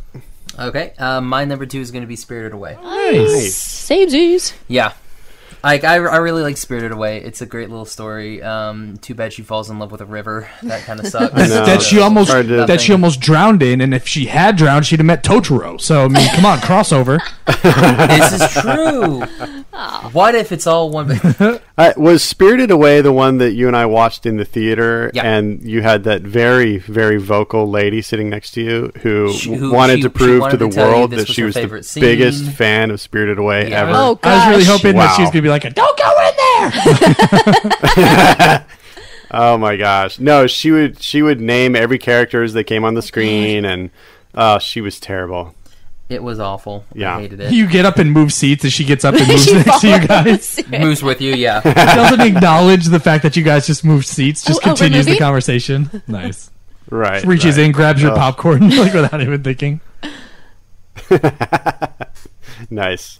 All right, we're down to our number 1 pick. My number 1 is definitely Howl's Moving Castle, and shame on the both of you for putting it as low as number 5. Whatever. Easily just Josh didn't put it on the list. yeah, but He expected that from yeah, you. I expected it from you because you're a terrible human being. No, Okay, that's fair. no, I think with this one, it's just it had such a great blending of what could feel like real world, like just like, oh, she works in a hat shop and she's great at making hats. Like I want them to have new hats. Like just I loved that it starts so simplistic, but then you have this like crazy fantastical element where like he's turns into a giant crow and battles like parademons. Like it's insane. Yeah. I just loved the sorcery aspect of it, like how calmly he just inserts himself into her life and is like, and I will rescue you little, like, oh, you normal lady, oh, now you're a little old lady that's gonna come into my life, why not? Like I love that. I love what's the little boy's name? And then he just like pulls the hood and it like gives himself a beard. Like Yeah. that's so freaking awesome. Like just, and everybody just buys it like, oh, he's a little old man. You're like, what? All right. Jenkins, not Jenkins. Maybe that's the sign on the door. Yeah, it says, like, something. Yeah, Jenkins. the House of Jenkins. But yeah, no, I and it's just the castle itself, Turnip Head, like just so many fun characters. It was like a Wizard of Oz type story. Like I love it. I just you can't watch that movie and not smile like ear to ear the whole time. And if you do, you're a soulless god of death. Josh. Totoro. Josh is Totoro. Yes. His name is Michael Fisher. Michael Fisher. That's what it says. Was that the actor's name? actor's What name or, what like, is the the character's character's name? No, it says Michael Fisher is Hal's 15-year-old I apprentice. don't remember that being his name. How weird. All right, maybe it is. All right, are you done talking about House? I'm done. Okay. So much more to say, but I guess we can let done. you go on. We'll do that episode. Oh, they've already done that episode. No, but Darn. No, we didn't. Oh, it's We Markle. didn't. It was a test episode. So Markle. Markle. There you go. Yeah. Okay. Why did? Oh, so it's Markle, but it's Michael. Michael. Yeah. written down. Right. Okay, It's the same. sure. Why not YOLO? All right. So my number 1 is shocking Ponyo. I love Ponyo. That one I missed in theaters also, and I was looking forward to that one when it was released. It got away from me. But anything to do with the ocean, the sea, all the creatures in it is my favorite. not even the fact that it's like a tied to the Little Mermaid story, because this is definitely the better of the Little Mermaid stories, if there is Agreed. a competition, for me at least. But I love the animation of like the moon jellies, of all of the creatures from thousands of years ago. Like the fact that, you know, they're trying to set it to, I'm assuming, like in a present day scenario, but yet have the sea creatures be from thousands of years ago. I don't know why that makes sense, but it did, because it's Ghibli. They do what they want. The story, the love story between Sosuke and Ponyo, which is just a love story of a little boy and a girl. Not the fact that it's romantic, but that he does want to care for her. He knows he does have love for her, and that she's willing to give up all of her magic to be with him, you know, to be human. Like it's the whole grass is greener on the other side. You want what the others have, and Ponyo very much saw humans as a part of your world. She wanted to be part of our world, and it's just so sweet. The voice cast, I think everyone was phenomenal. Yeah. What, Tina Fey's in it? I thought that was great. But to touch on what Gavin... Matt Damon, yeah. To touch on what Gavin said about filling up your house with water, I had those same... Like, I wanted to leave the bathtub running because I wanted it to fill up the house. I was that kid that filled up I still do it for Remy. I mean, I'm in the bathroom with him, so don't worry, guys, he's not going to drown. I let him fill it up as much as possible so he can swim around. Like, that was my favorite thing to do as a kid. So you guys think it's a lot of fun, but my mom's basement flooded, and it's not fun at all. You guys are like, wow, I could see fish. You don't. All you see is the carpet lifting off the cement floors. Well, and it was always touched back to, like, the Looney Tunes episodes, or maybe Tiny Tunes of, like, was it not Plucky Duck? Yeah, Plucky Duck. The dipper go down the hole. Yeah, toilet go down like, the hole. if I flush the toilet enough, it's going to fill up the house. I'm like, I'm going to do it. It's going to happen. I love that. So my imagination was also there. So seeing this happen and see creatures, you know, floating at their feet, her magic being able to grow the boat and the candle was brilliant. So I don't know. I could go on forever. I'm going to stop. When she slams her face into that little baby's face, and she's like, "Stop being sick." Okay. Oh, and the food. I love Ghibli's or just anime. Oh yeah, food. the ramen. Yeah. Any anime with food in it, that's my favorite part of an animated scene. Yeah, I love the way they do food. So. That's also a plus. Yeah, Josh and I were talking about that when we watched Totoro, because there are a couple scenes with food in it there. And that seems to be very common in Japanese animation. And it's so rare in American animation. We don't see them eat food in American movies. Yeah, no, it doesn't happen. With the frequency that we do in Japanese movies. The only one is Ocean's 11, where Brad Pitt's character is literally eating in every scene. Well, I'm talking about animated movies. No, you're right. Well, Winnie the Pooh eats honey. Yeah, Aladdin eats a melon and bread. Bread. Well, he gives the bread away. But not like this. Like, they have full-on meals. Yeah, like prepared, cooked food. And I never all the vegetables there's that whole scene in Summer Wars. Remember, like they right before the final battle, they're like, let's all have dinner. Yeah, and they have this big huge feast. Right, and it's like the third big huge meal they have in the whole movie. Yeah, it's crazy. It's just weird that it's so common and yet so rare. I mean, here. it's got to be cultural. Yeah, they appreciate their food. Well, I never knew like you could dress up ramen. I was always just like, oh, it's just the noodles and soup. But like the fact that they're like, oh, here's eggs and green chives and slices of ham, and you're like, oh, yeah, that looks way better than what I was eating. That's how we have Speaking ramen of now. ramen, Tamashi is opening up a second location. Really? In Edmond. Nice. Yep. Very cool. Double ramen. Awesome. I'll probably be able to go to that one because that's our favorite local ramen place. They'll probably have better parking. We don't have that. Oh yeah, they can't have worse. We just have. We just don't go. We just have pho. Pho is huge out here. Yeah. A lot of pho. Yeah. Anyway. Nice. Don't like those noodles. Too big. I don't like the big noodles. No. What about you? Yeah, you're right, at number one now. My number Gavin. one Where are we? is... Yeah, we're at the tops. So my number one is a bit outside of the center lane. It's one of the more unique films in the Ghibli canon. I'm going with Porco Rosso. True. I haven't seen that one. You see, Gavin's just a huge Michael Keaton fan, so I'm not really surprised by this. Makes sense. I do love me some Keaton, but I just Why love... didn't the Lupin movie make it for you? It's close. It's very close. Okay. It's probably 6. But yeah, I just like it. I love this kind of old, World War II or post World War II era, or no, post World War I era fighter ace pilot, like the romanticism of it mixed with this fantasy element of the curse that makes him have the head of a pig. If he wasn't a pig, it would have been a better I know, movie. you couldn't get over that part. No. But everybody else is totally fine, and then there's just the pig guy, and they're like, oh yeah, totally right. I think that's what makes it so fun, because if it was just a dude in a World War I plane, like, oh, I'm just a really good pilot, and you're like, all right, cool. Yeah. I've seen this before. And it's set in that wonderfully beautiful area in the Mediterranean around all of the islands in between Italy and Greece, and it's just so gorgeous in the execution of the layouts of the scenes and the design of his little island hideaway. And I love the romance of it. It just has a romantic feel to it, an idealized idea of a bygone era, and I think they capture it so well that it's really my favorite period piece that Ghibli's done. And I also love the fact that it's an animated film featuring so many cool planes and flying vehicles, which we don't get to see very often. I feel like that's pretty rare. And I love the kind of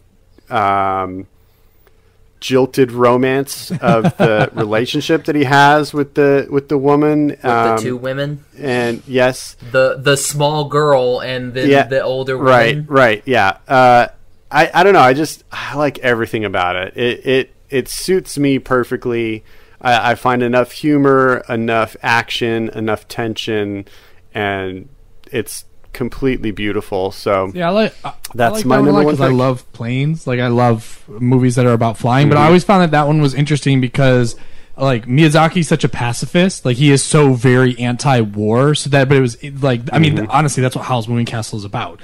But it's like, it's interesting to have like Porco Rosso and The Wind Rises, which are kind of like this homage, as you said, to like this bygone war era, which is really interesting to have that dichotomy. Yeah, but did Miyazaki do Porco Rosso, or was that just? It was still Ghibli. But like, interesting to like, I mean, was when you think of Ghibli, like, that is his studio, right? Like, you think of like his influence on everything that was contained within their realm. Like, it would be interesting for him to be like, yeah, by all means, let's do this movie.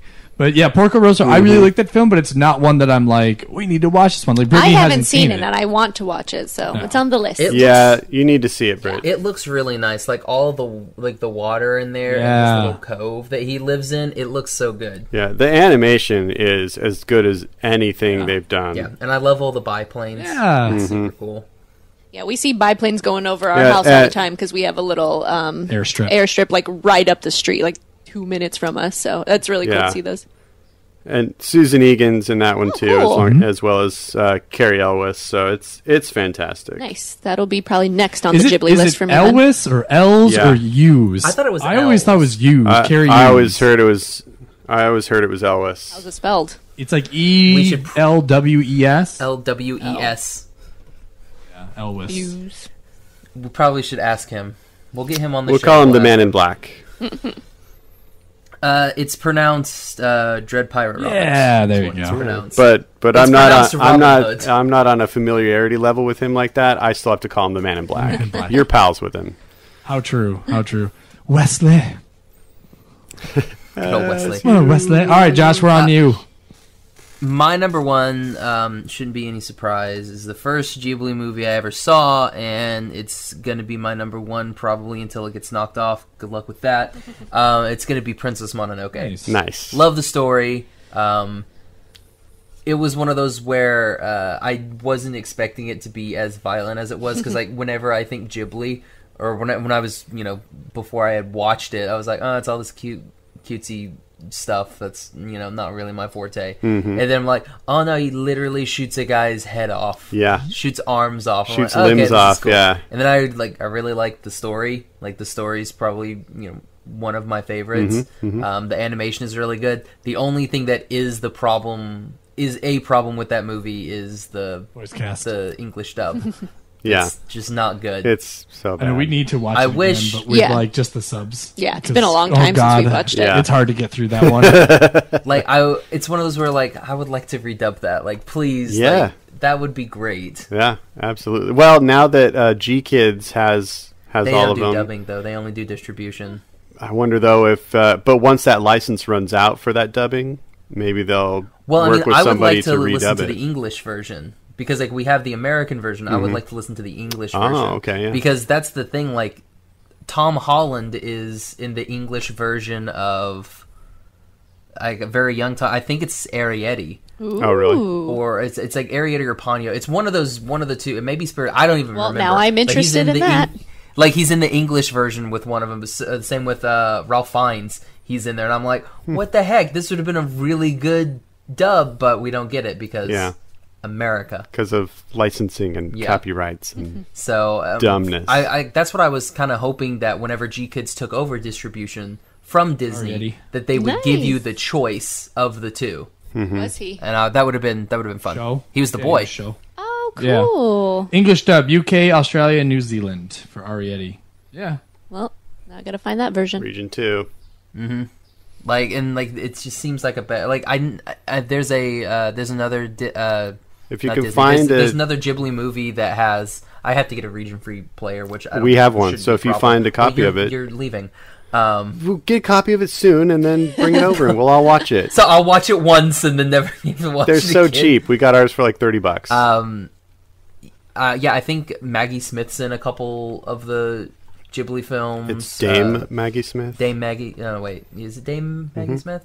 No, it's think so. Dame Judi Dench. It's Dame Maggie Smith. Pretty sure. Okay, so yeah, I know she's in a couple of them. So it's one of those where it's like, I think their casting is a little bit better, just as I'd like to hear those. But it's one of those where I don't know how I'll get to hear that, Yeah, which kind of sucks. it does. Sorry, man. Good pick. I think we had some pretty good variety in our top fives. I think we had a lot of consistent picks, but a lot of very different picks too.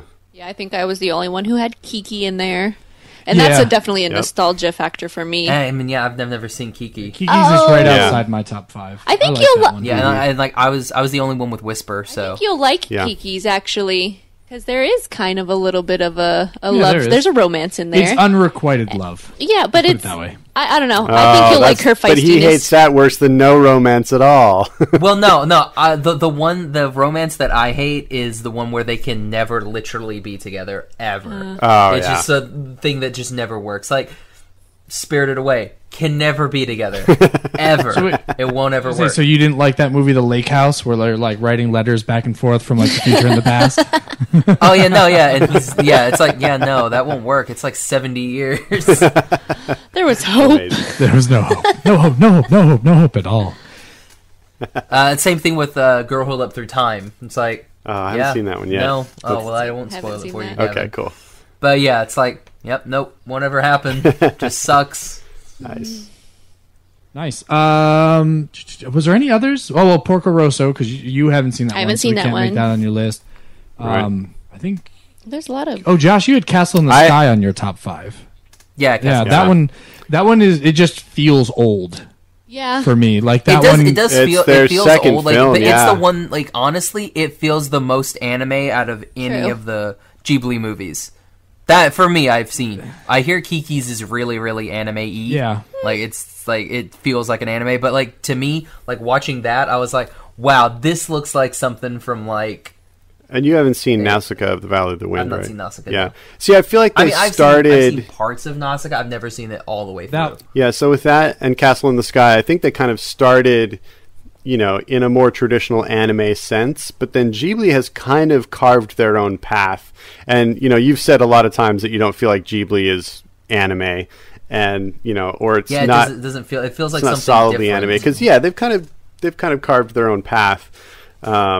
But, yeah, I think Castle in the Sky, I understand why you like that one. I think Mononoke is pretty center-of-the-road anime, too. Yeah, it's definitely. I felt like Mononoke was a little divergent from their traditional style. It definitely had elements of it, but it was not like the way that like Totoro or Ponyo is, where it is like right along Yeah. that stream. So, Yeah, no, interesting though to see like the repetitive movies on each list, even for Josh. But I feel like this list is always going to be evolving. Like my top 5 probably won't. You ask me 6 months from now, it'll probably be different.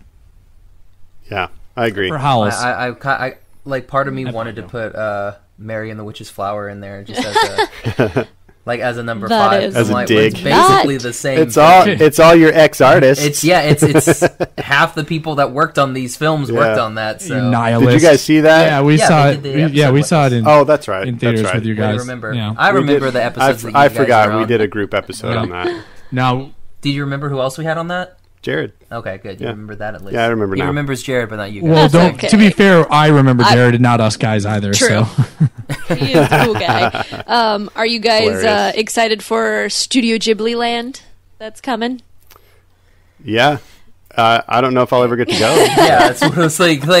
Sure, I'll never go there. I mean, Bucket I list. would It's love bucket to. list for sure. Like, I would love to for sure. It's just one of those where, like, because like I've wanted to go to Japan because I want to do a lot of the shrines and stuff. Like that's like I would want to do a trip just to look at shrines and old temples. Yeah. But it's one of those where I'm like, well, I have zero money, so I can't even afford chicken nuggets right now. I'll have to check, but I think it costs more than $0 to go to Japan. I'm not sure though. Well, let's check. There may be a Groupon for $0. I don't know. I mean, if I stow away aboard a cargo ship and just kind of there you go. show up there, I just have to not get deported. You have until 2022 at least. That's what they're like guesstimating at this point is when Ghibli Land will be open. So after the Olympics, that seems like a missed opportunity there. I mean, yeah, you don't want to rush something like that though, just for a one-time event. I mean, you can have like part of a park open. Yeah, if that's the way you want to do it. I mean, I guess they have the Ghibli Museum, so they still have that'd be like having like the opening gates to Jurassic Park, and that's the only part that's built, and they're like, no, eventually there'll be dinosaurs inside, but right now there's a giant door. Well, we gotta fly to see the giant door. So it's actually like Jurassic Park. So you're like Ian, you're like Buzz, like they're gonna be dinosaurs on your dinosaur tour, right? That's what I would do on a dinosaur tour. Be like, this is the Dilophosaurus, and it's literally just some shrubs. You're like, he's back there, we swear. Cardboard cutout. But Studio Ghibli's just gonna have a giant like Totoro with blood in its mouth chasing children around. Just like the movie. That's hilarious. That's what the parents are saying. Oh wow, it's just like in the movie. What? Anyway. All right, kids. that was pretty fun. That was good. Thanks for coming on, guys. Now, where can everybody find your stuffses? Well, we are on the interwebs. If you go to at Cloud CityCast on Twitter and Instagram, you can email us, cloudcitycast@gmail.com. You can send a raven with a letter. We'll get those as well. But yeah, I mean, if you want to check out our podcast, it's on iTunes and Stitcher, and I'm sure other places we didn't put it, but somebody has placed it there. But you can find it. We're out and about and around and whatnot. And every now and again, if you are a Disneyland frequenter, you can find us in the parks. Cool. And what about your individual social medias? I don't give that out. You guys are creepy. I don't you follow me anymore. You can find Liam at Liam Bright. How dare you? Brittany at Citizen of Disney. You got it. Nice. That. Excellent. Me? Mm-hmm. All right. I am at Gavin Audison Art on Instagram, GavinAudisonArt.com on the web. I tweet now and again. It's Gavin Audison Art. It's all Utah jazz stuff. Pretty much. He's going to stop tweeting it pretty soon. Yeah, and you can also hear me every week on the Podcateers. You can find us at Podcateers. And you can find me on Twitter and Instagram at Josh L. Kane. You can find the podcast on Instagram at Animation Station Podcast. On Facebook, Animation Station Podcast. On Tumblr, Animation Station Podcast. On Twitter at Animate Podcast. You can also find all of our episodes on iTunes. And Stitcher. And Podbean. Or go to our website, animationstationpodcast.com. You can also find us on Unlocked. We do some stuff there about once a week. And we'll put all of the links and everything for Cloud City, Podcateers, and ASP in the show notes, so you can find all of those. And be sure and like and review and subscribe and leave a nice little iTunes review on all 3 of the podcasts. Yeah. We like when you do that. And we actually want to hear your top 5 Ghibli rankings as well. So go ahead and pop those in the comment section of any of our social media posts. Indeed. All right. Gavin, it was fun. Maybe we'll have you on again. Oh, that'd be great. Yeah, Did we talk about how this is kind of kicking off anime? Yes. Well, Damon Mills actually kicked off anime. Right. This is our first anime review episode. Sure. So what we're doing this year is we're doing every Friday. We're doing in May, and then the last Thursday in May, since it's the 31st, we're doing interviews with voice actors, and then on our Monday episodes, we're watching anime films. Cool. So it is a packed month. It is. That's awesome. So today was Totoro. Then next week is The Girl Who Leapt Through Time. Cool. Then after that, it's kind of a toss-up because we may be doing Lou Over the Wall with Jared Mariyama and another podcast. Okay. I'm not 100% sure. It's kind of up in the air right now. So it may be that, or it may be like Paprika or something like that. Okay, cool. Then after that, on our last episode, it's going to be, for our 100th episode, we're doing Cowboy Bebop the series. We're going all the way back to the beginning. All the way back to 100. Episode number 1 was Cowboy Bebop the movie. Wow. So with episode 100, we're going to celebrate with the show. And I'm so excited. Then on episode 200, we'll do the live-action Cowboy Bebop, because we'll reenact it all, scene for scene. Full circle. So, so I think we've got some good stuff lined up, and then we've got all of our interviews lined up as well. So, Damon Mills was our first episode, so you can go back and listen to that one. Our next interview is voice actor Chris Waycamp, and we talk a lot about that. It was quite fun with him. Cool. Yep. Very awesome. I think anime has become my favorite Animation Station podcast month. Oh, I really you don't enjoy like it. Swim Timber? Swim Timber. That was kind of weak. Wait, did we even do Swim Timber, or did? Yeah, we did all things from the sing, ocean or sea or whatever. I thought it was like sing. Oh, what did we do? Sing wise. We did a musical month, right? I don't remember. Oh, was it June? Junie Tunes. Yeah, that's right. Junie Tunes. Yeah, we're bad. No, Swim Timber was cool. That's when we saw Shark Tale. We were like, yeah, that was kind of fun. No, anime is our best month. I enjoy it so much. Awesome. Okay, so again, thanks for coming on, guys. So for the Animation Station podcast, I'm Josh. I'm Gavin. Liam. Brittany. Bye-bye, little butterfly. Made you look. I make the world a better place. place.